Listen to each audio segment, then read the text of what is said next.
Emmanuel Macron, bonjour. Bonjour. Tout le monde voit l'engouement qui se crée autour de vos meetings, tellement de monde, tellement de succès. La dimension personnelle, vous l'assumez, les gens viennent voir Emmanuel Macron.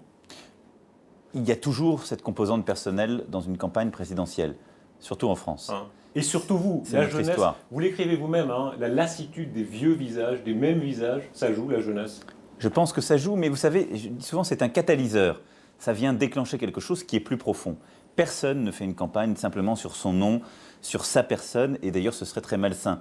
Donc je suis le prétexte de quelque chose de plus profond qui est présent en France. C'est l'intuition que nous avons eue il y a plusieurs mois. Ce qui se passe aujourd'hui en France, c'est une volonté de renouvellement très profonde et de répondre à nos défis. La fin du système, on y est, d'un système. Je l'espère qu'on est à la fin d'un système politique. Le système, quand on dit le système, ça peut tout englober. Et donc vous pouvez dire que le système, c'est tout ce qui n'est pas vous. Et d'ailleurs, tout le monde maintenant utilise cette formule. Simplement, le système politique, c'est-à-dire les partis politiques avec leur fonctionnement, leurs règles, le monde politique avec son non-renouvellement, qui est une maladie française, dans le cadre de la Ve République, c'est un problème. Et c'est ce qui d'ailleurs nous bloque depuis des décennies. On a dit la bulle Macron, le phénomène Macron, visiblement, ça dure, ça grandit. Sondage d'aujourd'hui, est-ce que vous êtes le favori ? Non, on ne peut pas dire cela. D'abord parce qu'il faut être extraordinairement prudent. Et les dernières élections dans de nombreux pays nous l'ont montré. Ensuite, parce que nous sommes une dynamique aujourd'hui. Et c'est celle-ci que je veux consolider, ancrer à la fois dans l'histoire du pays et puis dans des réponses très concrètes. Les Français vont se déterminer dans les dernières semaines. Ce qui est sûr, c'est que nous avons construit un projet, une vision pour la France depuis avril dernier, avec beaucoup de méthodes, de volontarisme et d'engagement. Et c'est aujourd'hui ce qui est présent. Vos adversaires les plus encombrants, les uns après les autres, ou ont perdu, ou sont en difficulté, François Hollande, Manuel Valls, François Fillon. Ça s'appelle quoi, la chance ? D'abord, je n'ai jamais construit mon projet politique et ma démarche contre qui que ce soit. J'ai pris ma décision avant de savoir quels seraient mes compétiteurs. Mais là, franchement, pour vous, la succession est extraordinaire, non ? J'ai été candidat avant la primaire de la droite et j'ai pris toutes mes options avant que les autres soient désignés. Je ne connaissais que Marine Le Pen et Jean-Luc Mélenchon. Après, vous savez, comme disait Napoléon, pour choisir ses généraux, la chance fait partie, en effet, de la capacité à faire. C'est la baraka ? Si ça n'est que cela, ça ne mène pas loin. Donc c'est beaucoup de travail et c'est l'engagement de centaines de milliers de gens. Votre marque de fabrique, le côté « je vais de l'avant, je veux dépasser la gauche figée ou la droite figée », il y a ce côté Don Juan de Molière, hein, je veux embrasser tout, vous qui avez joué Molière. Est-ce que tôt ou tard, il n'y a pas des déçus ? L'engouement, la dynamique que nous avons enclenchée, elle oblige. Je ne suis pas en train de dire « je ferai tout et n'importe quoi ». Si vous m'écoutez depuis plusieurs semaines, je décline mon projet, je fais des choix qui sont très clairs. Et je vais continuer à les décliner. Donc je marque des préférences, j'ai pris des positions sur la laïcité, sur les risques internationaux, sur l'Europe. Si je voulais plaire aux gens et attraper en quelque sorte l'humeur du moment, je serais contre l'Europe. Tous les autres partis politiques sont anti-européens. Tous les autres candidats sont eurosceptiques. Moi, j'ai décidé d'être pro-européen. Ce n'est pas pour faire plaisir. Donc j'ai des convictions fortes, les gens le voient, et vous arrivez à dépasser des blocages qui existent chez les gens lorsque vous montrez à la fois beaucoup de conviction, de cohérence, et que vous expliquez. Emmanuel Macron, à l'arrivée, il faut gouverner. Oui. Un Giscard, un Mitterrand ont promis ou fait mine de croire qu'on pouvait gouverner avec tout le monde, hein, ouvrir. Pourquoi vous y arriveriez ? La grande différence, c'est qu'ils sont arrivés au pouvoir avec un parti, et ils sont arrivés au pouvoir dans une géographie politique fermée. En France, ce qui détermine la règle politique, c'est l'élection présidentielle. François Mitterrand a été élu, puisque vous prenez cet exemple, en 1981, avec une majorité socialo-communiste. Il a ensuite essayé d'ouvrir en 88, mais au-delà de sa majorité parlementaire, comme Nicolas Sarkozy a tenté de le faire en glanant des personnalités. Ce que nous faisons est très différent. Nous avons pris tous les risques dès le début. En avril 2016, quand je lance En Marche, je dis je ne crois plus au distinguo entre la droite et la gauche. Et donc, dès le début, nous avons des gens qui ont travaillé ensemble venant de tous horizons. Nous investirons 577 candidats, la moitié des nouveaux, des gens qui ne sont pas dans le champ politique. L'autre moitié, des femmes et des hommes qui viennent de toutes les sensibilités. C'est comme cela qu'on pourra gouverner justement avec l'ensemble des progressistes. C'est une refondation. On a utilisé toute la panoplie des comparaisons pour vous, hein, Kennedy, Giscard. Giscard, vous y reconnaissez ? On se reconnaît un peu dans chacune de ces histoires. En même temps, vous-même, vous n'êtes pas réductible à toutes les comparaisons auxquelles on vous a soumis. Donc, Giscard, c'est quoi la jeunesse à l'époque? Giscard était quelqu'un qui avait une expérience plutôt dans le secteur des finances, comme j'ai pu l'avoir, qui était aussi inspecteur des finances, qui a cherché à moderniser la société française, et l'a fait. Donc cette comparaison a du sens dans ce cadre-là. Comparaison ne vaut pas raison. On est dans une situation très différente. Un Justin Trudeau, aujourd'hui, c'est une référence? C'est en tout cas quelqu'un qui est très inspirant et qui a montré là aussi un dynamisme, une volonté de se renouveler. Le pays n'est pas le même, la sensibilité française n'est pas la même sur beaucoup de sujets. C'est un pays, le nôtre, qui est beaucoup plus traumatisé aujourd'hui, beaucoup plus en tension que ne l'était sans doute le Canada. Mais il a marqué par son optimisme, sa capacité là aussi à affirmer des choses très claires et très simples et à essayer de réconcilier, ce qui est, je crois, un point en commun. Mais enfin, j'ai beaucoup de respect pour ce qu'il a réussi. Ce qui arrive à François Fillon aujourd'hui, c'est révélateur de quoi? Oh, j'aime pas commenter cette affaire. Mais sur la logique d'une affaire comme ça, sur le système, d'après vous? Écoutez, d'abord, moi je suis très précautionneux, je crois qu'il y a une présomption d'innocence et il faut la respecter. Et je crois à la fois à la bienveillance en politique, je le dis souvent, mais à le Dalai Lama, ça. Mais j'assume, mais à la dignité de la vie politique. C'est-à-dire que ce qui m'intéresse, c'est de proposer des choses aux Français, pas d'aller taper sur les autres. On n'entend que ça dans les campagnes en France, vous savez. Lui-même d'ailleurs a décidé que ses porte-paroles devaient beaucoup m'attaquer, ce que je trouve ridicule. Donc il est face à des clarifications à apporter à la fois au peuple, sur des sujets moraux, et aux juges. Il faut qu'ils puissent le faire dans un climat de transparence et d'apaisement. Quand on lit Révolution, on voit bien votre volonté d'équilibre, égalité des chances, mais pas égalitarisme, État, mais enfin, jusqu'à un mot modéré quand même. Est-ce qu'il ne faudra pas choisir? Prenons la comparaison avec la Suisse, une beaucoup plus grande flexibilité du marché. On renvoie des gens plus facilement, mais après on les engage. Est-ce que c'est un signe pour vous? Est-ce que c'est un modèle? Le modèle dit de flexi-sécurité, qu'on retrouve en effet en Suisse, où le marché du travail fonctionne très bien, en Autriche, en Scandinavie, c'est un modèle inspirant. Il suppose simplement, non pas de choisir une ligne rigoureuse comme en France, quand on veut être clair, on est brutaux. Non, on a un système qui conjugue beaucoup mieux la liberté et l'égalité.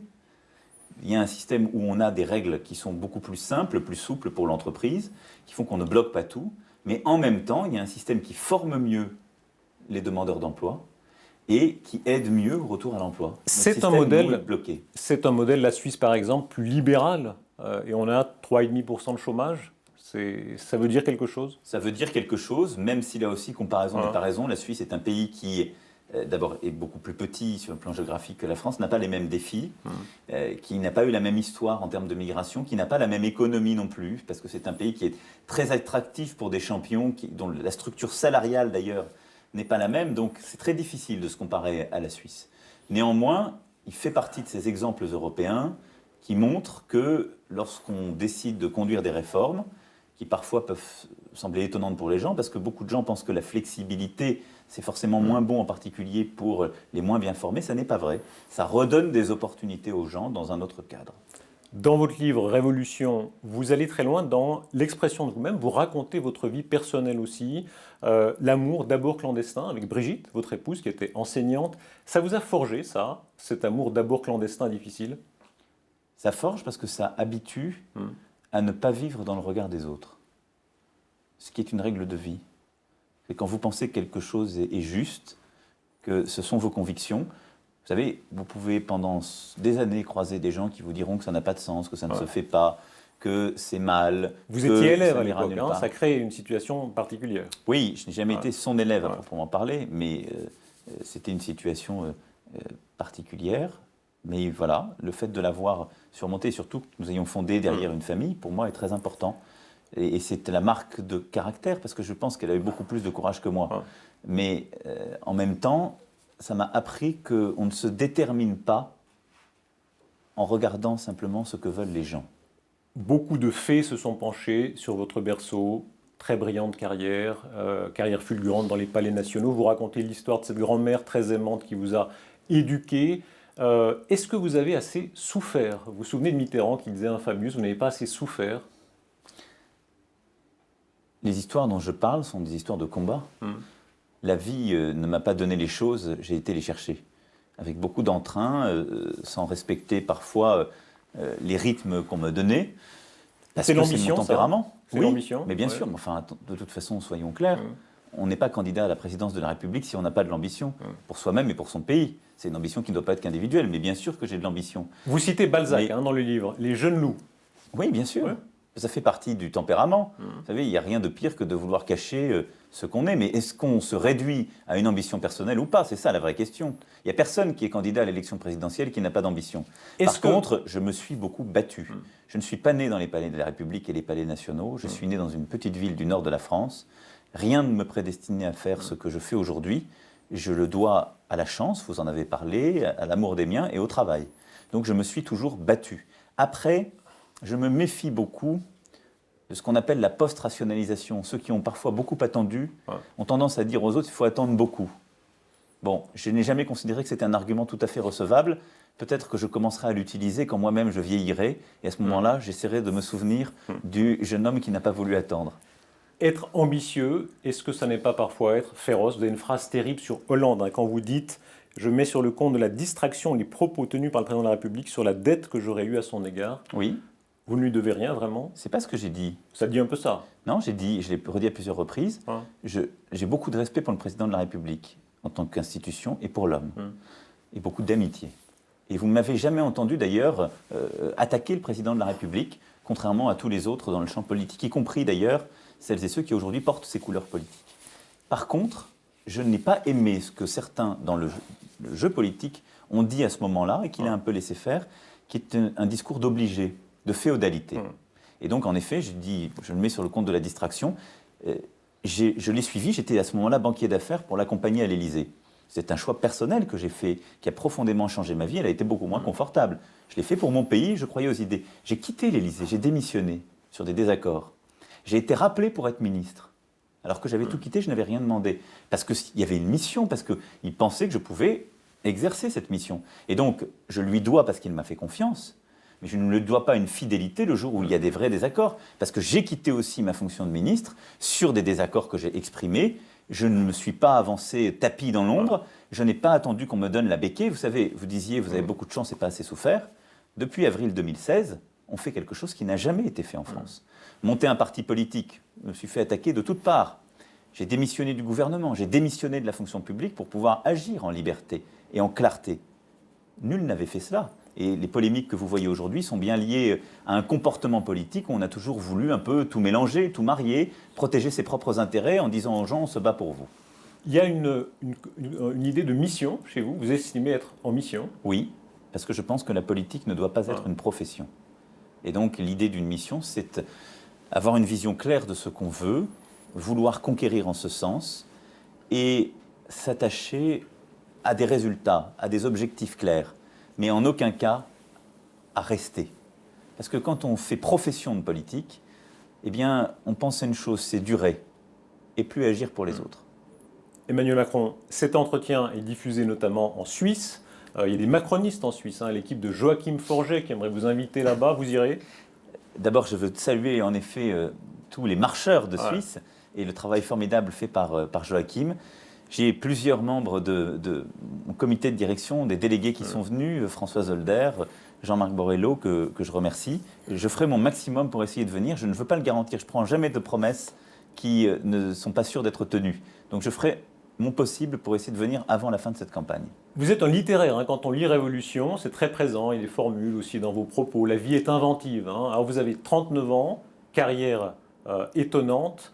Il y a toujours cette idée, quelqu'un qui a une carrière si rapide, ses dents raient le parquet, comme on dit vulgairement. Qu'est-ce que vous répondez à ça? Je dis, il ne faut pas avoir peur de l'ambition si elle est au service d'une grande cause. Et après, je fais les choses avec conviction au moment qui s'imposent à moi. Je ne les fais pas par conformisme. Donc en effet, je ne les fais peut-être pas au même rythme que les autres. Mais je ne serais pas là si je n'avais pas la sincérité d'une cause qui me dépasse. Donc ce ne sont pas mes dents qui m'intéressent, c'est plutôt l'avancée de mon pays. Et cette liberté que j'ai, je continuerai à l'exercer plus tard aussi sous d'autres formes. Vu donc, dessus. Mieux vaut la sincérité de l'ambition qu'une ambition recuite. Vu de Suisse, les présidents de la République, ce sont des monarques républicains. Alors ça va de Louis XIV à De Gaulle, en passant par Bonaparte, etc. Est-ce qu'on peut changer ça, cette culture-là? Oui, alors je pense qu'il y a un besoin qui continue à exister chez nos concitoyens, qui est un besoin de verticalité. Le président, il est aussi le garant des institutions, donc il est un peu plus que celui qui gouverne. Et il y a besoin d'avoir quelqu'un qui a ce cap, cette clarté, qui assume cette verticalité. En même temps, le mouvement même que j'ai créé, la dynamique qui est la nôtre, elle est très horizontale. Et ce que je veux pouvoir imprimer, c'est sur certains registres, cette verticalité indispensable dans le champ diplomatique, militaire et régalien, mais en même temps beaucoup plus d'horizontalité. Et ma conviction, c'est qu'un leader aujourd'hui, ça n'est pas quelqu'un qui décide de tout le temps pour tout le monde. Ça n'est pas vrai, ça n'est plus vrai. Un leader, c'est en même temps quelqu'un qui inspire le maximum de gens à faire de leur mieux. Et j'espère que c'est aujourd'hui cela, ce que j'arrive à faire avec En Marche. Rompre avec les habitudes très monarchiques, hein, ce côté tellement différent de ce qu'on voit en Allemagne, par exemple, aussi. Vous le ferez? Ah, mais c'est déjà fait. Hein. Mais pas encore président. La campagne que nous avons faite est déjà totalement différente. Ouais. Et je vous le dis, la France n'est pour autant pas un pays dont la culture est une culture protestante, qui n'a pas le même rapport aux politiques. Donc il faut garder ce rapport aux politiques, en particulier au président, qui est très particulier et qui est un besoin pour notre population, et en même temps transformer cette fonction pour justement la mettre au XXIe siècle. Vu des Français de Londres, de Genève, de Berlin, il y a une mystique de l'État en France qui empêche beaucoup de changements, hein, qui empêche de libéraliser un peu les choses. Est-ce que vous ressentez ça? Je ne crois pas que ce soit la mystique de l'État qui bloque. Ce n'est pas vrai. Je pense que c'est un État qui essaie de faire trop de choses lui-même. On a besoin d'un État qui soit stratège, qui donne le cap, qui organise. On a besoin d'un État qui fasse moins lui-même et qui sache déléguer, donner au secteur privé, aux associations. On a besoin d'une révolution culturelle qui est à l'œuvre et que je veux accélérer, celle qui fera que chacune et chacun prendra plus de risques, celle qui fera qu'on reconnaîtra mieux le succès et que chacune et chacun pourra trouver sa place. Emmanuel Macron, dernière question. Vous vivez des heures tout à fait extraordinaires. Hein, vous en êtes conscient vous-même? Je suis conscient depuis très longtemps que quand on décide de vivre sa vie et de la choisir, elle est chaque jour extraordinaire. Quand vous étiez petit gamin à Amiens, en province, tel que vous le décrivez, hein, venant d'une famille qui médecin, mais enfin qui avait des origines plus modestes, vous imaginez ça? Pas une seule seconde. Qu'est-ce qui a fait ça? Le fait que je n'avais pas un rêve de vie quand j'étais enfant, mais j'ai simplement décidé de vivre des rêves que je ne connaissais pas parfaitement. Et donc c'est ce que je fais chaque jour avec beaucoup de sincérité. J'ai la chance de le faire avec la femme qui m'accompagne depuis plus de 20 ans. Ce qui arrive là, c'est le coût d'une vie où si vous perdez, vous resterez en politique. C'est pas un coup ce qu'on fait. Donc c'est pas quelque chose qui soudain a jailli, c'est un vrai engagement. Mais le mouvement peut continuer et le mouvement continuera. Même en cas d'échec? Et le mouvement continuera, même en cas d'échec et même au-delà de moi. Et donc moi, je ne m'arrêterai pas au mois de mai prochain, quelle qu'en soit l'issue. Et l'issue que j'envisage ne peut pas être... Vous savez, psychologiquement, vous n'êtes pas disposé dans une campagne à envisager d'autres options. Mais elle continuera au-delà de moi et moi, je continuerai. Mais ce qui est le plus important, c'est que cette refondation de la vie politique se consolide et réussisse au-delà de ma simple personne. Et je pense que c'est très important. Je le dis souvent, moi ce que je veux, c'est que ce mouvement se perpétue. Et donc ce que j'ai dit à toutes celles et ceux qui travaillent avec moi, c'est aller chercher les talents, les gens qui partagent vos valeurs. Recrutez-les, n'ayez pas peur d'eux. Parce que vous avez vocation, à un moment donné, à arrêter. Et c'est une révolution culturelle politique très profonde. Parce que les hommes et les femmes politiques ont peur du talent des autres. Parce qu'ils veulent rester. Chez nous, c'est une mission. Ça ne dure pas. Donc on a besoin du talent des autres. Un tout dernier mot, vous êtes sans doute littéraire, hein, ça frappe beaucoup. Beaucoup de présidents de la République ne l'étaient plus vraiment. Il y avait cette grande tradition, De Gaulle, Mitterrand. Ça s'est perdu un peu avec Sarkozy et Hollande. Vous citez beaucoup d'auteurs dans Révolution. L'auteur de référence qui vous a inspiré, c'est quoi? C'est difficile d'en choisir qu'un. Je pense que celui qui m'a le plus marqué intimement, c'est sans doute Flaubert. Pourquoi Flaubert? Parce que je pense que c'est l'écrivain absolu. C'est la vie dévorée par l'écriture. Et ce sont des phrases, qu'il s'agisse de ses romans comme de ses lettres d'ailleurs, ce sont des phrases d'une intensité inouïe. Intensité, ça vous va? C'est le mot? Intensité, c'est le mot. C'est un très bon mot. Merci Emmanuel Je Macron. l'adopte. Merci à vous, merci beaucoup.